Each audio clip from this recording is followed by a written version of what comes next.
काले कपड़े में मैच देखने पहुंची काव्या मारन का टूट गया दिल। जिस खिलाड़ी पर किया सबसे ज्यादा भरोसा उसी ने कटाई नाक। गुस्साई काव्या ने हार के बाद कैमरे के सामने ही लगाई क्लास। आरसीबी ने ध्वस्त किया हैदराबाद का किला। बेंगलुरु ने जीत के साथ आईपीएल में की वापसी। जिस टीम से थर-थर कांप रही थी विरोधी टीमें, आरसीबी ने उसी को बुरी तरह रौंद दिया। आरसीबी को मिली जीत तो नाचने लगे विराट कोहली, लेकिन अर्धशतक लगाने के बाद भी क्यों हो रहे ट्रोल। हैदराबाद की उगरती जिसने हरा दिया जीता हुआ मैच। हैदराबाद के मैदान में रॉयल चैलेंजर्स बेंगलुरु ने हैदराबाद को इस कदर हराया कि काव्या मारन का दिल टूटकर चकनाचूर हो गया। मैदान पर हैदराबाद के खिलाड़ी सरेंडर कर रहे थे और काव्या मारन का दिल धक धक कर रहा था। जिस खिलाड़ी पर काव्या ने सबसे ज्यादा भरोसा किया था, जिसको कहा था कि जाकर मैच जिता कर आओ, उसी खिलाड़ी ने इस बार उनको धोखा दे दिया। तो मैदान पर ही सिर पर हाथ रखकर काव्या बैठ गई और बाद में जमकर क्लास लगाई। हैदराबाद के मैदान में जहां बड़ी बड़ी टीमें ढेर हो गई, वहां कैसे रॉयल चैलेंजर्स बेंगलुरु ने जीत कर कमाल कर दिया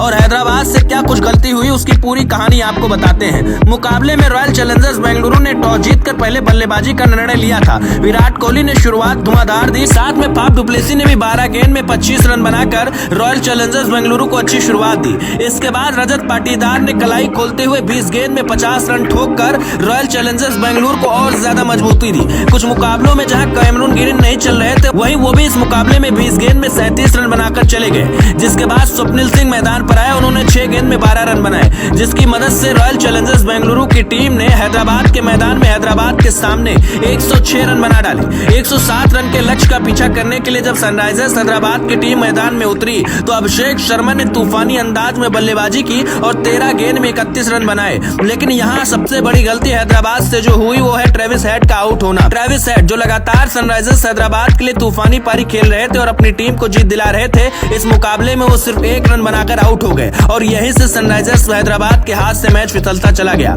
माकरम को इस बार भरोसा देकर मैदान पर भेजा गया था। काव्या मारन भी उनकी बल्लेबाजी देख रही थी, लेकिन माकरम ने भी नाक कटवाई और 8 गेंद में 7 रन बनाकर आराम करने के लिए पवेलियन में बैठ गए। इसी वजह से काव्या मारन बुरी तरह से गुस्सा हो गई और अपने सिर पर हाथ रखकर मैदान पर रिएक्शन दिया। नीतीश रेड्डी भी इस बार कमाल कुछ नहीं कर पाए और सिर्फ 13 रन बनाकर आउट हो गए। लेकिन असली उम्मीद तो हेनरिक क्लासन से थी, क्योंकि वो लगातार जिस तरह की पारी खेलते आए हैं, उम्मीद थी कि इस बार भी क्लासन अपनी पारी दिखाएंगे और हैदराबाद की टीम को जीत दिलाएंगे। मगर ऐसा कुछ हुआ नहीं, क्योंकि क्लासन भी 3 गेंद में 7 रन बनाकर आउट हो गए। एक छक्का उन्होंने जबरदस्त लगाया, लेकिन जैसे ही वो दूसरे छक्का लगाने के चक्कर में गए, स्वप्निल सिंह की गेंद पर वो आउट होकर पवेलियन चले गए। यहाँ से मैच पूरी तरह से हैदराबाद के हाथ से फिसल गया। हालांकि शाबाद अहमद और अब्दुल समद ने सनराइजर्स हैदराबाद को आगे बढ़ाने की कोशिश की, लेकिन हैदराबाद की हार नहीं टाल सके। मगर इस मुकाबले में जहां आरसीबी ने जीत दर्ज की, वहीं विराट कोहली को ट्रोल भी किया जा रहा है। दरअसल विराट कोहली जिस तरह से बल्लेबाजी करने के लिए जाने जाते हैं, वो एकदम अलग अंदाज में इस मुकाबले में बल्लेबाजी करते नजर आए।